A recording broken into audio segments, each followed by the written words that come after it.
Good evening বন্ধুরা, Rumpa's healthy food চ্যানেলে সব দিনের মতো আজও সবাইকে স্বাগত। আজ আমি আপনাদের জন্য বানিয়েছি গ্রীষ্মকালীন একটি প্রধান সবজি কুঁদরির রেসিপি, কুঁদরি ফ্রাই। তার জন্য আমি মার্কেট থেকে 500 গ্রামের মতো কুঁদরি নিয়ে চলে এসেছি। আর এটা দেখুন কতটা ডার্ক গ্রিন আর ফ্রেশ। এটা আমি ভালো করে আগেই ধুয়ে নিয়েছি। আর এখন এটা আমি কেটে নেব। এটা 3 ভাগ করে দেখুন কেটে নিয়েছি লম্বা লম্বা করে। আর নিয়েছি সরষের তেল, লবণ, হলুদ, আর ফোড়নের জন্য নিয়েছি গোটা জিরে, লঙ্কা। আর এই কুঁদরিতে একটু আঠা আঠা থাকে, তো হাতে তেল লাগিয়ে কাটবেন, তো কষ লাগবে না। এখন আমি গ্যাসের ওভেনে একটি কড়াই বসিয়ে দিলাম, আর ওর মধ্যে দিয়ে দিলাম সরষের তেল।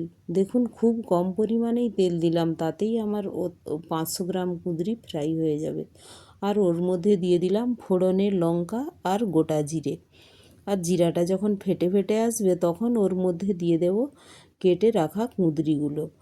আর কুঁদরিগুলোতে যখন আমি ফ্রাই করব, এতে জলের কোনো প্রয়োজন হয় না। এর যে ময়েশ্চার থাকে, এতেই এটা ফ্রাই হয়ে যায়।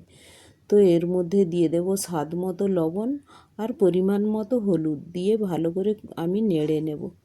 আর এটা ঢেকে ঢেকে ফ্রাই করে নেব। আর গ্যাসের এর ফ্লেমটা মাঝারি আঁচে রাখবো। খুব গ্যাসের ফ্লেমটা আমি জোরে করব না। তো মাঝারি আঁচে করলেই এই ময়েশ্চার যে থাকে, এতেই এটা কুক হয়ে যায়। তো ভালো করে আমি লবণ হলুদের সাথে মিশিয়ে এটা এখন ঢেকে দেব।